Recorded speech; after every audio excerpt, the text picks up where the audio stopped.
Hi friends, in this video we are going to discuss docstrings in Python. First you will get one doubt. What is meant by docstring in Python and why we use it? Okay, before going to discuss these points, I am requesting you to subscribe the channel if you did not subscribe it. Thanks for all who subscribed this channel already. Okay, let us discuss this topic. I will explain with one easy example Python code, then you will understand what is docstring in Python. Now I will write one simple code in Notepad to perform addition operation.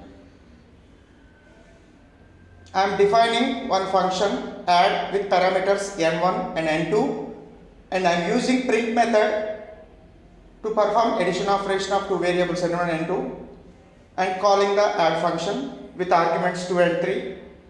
Now I will execute this and I got result 5.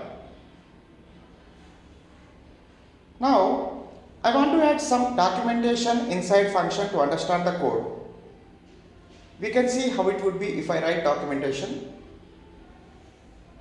In the same way, the same code I will repeat here.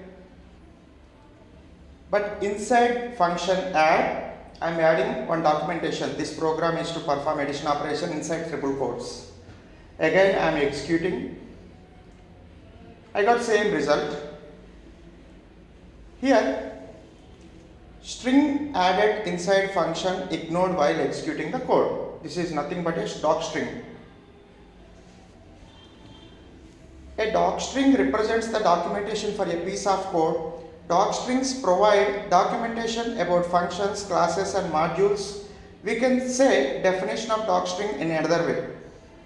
A Python docstring is a string literal that you write as the first statement in a module, function, class or method definition.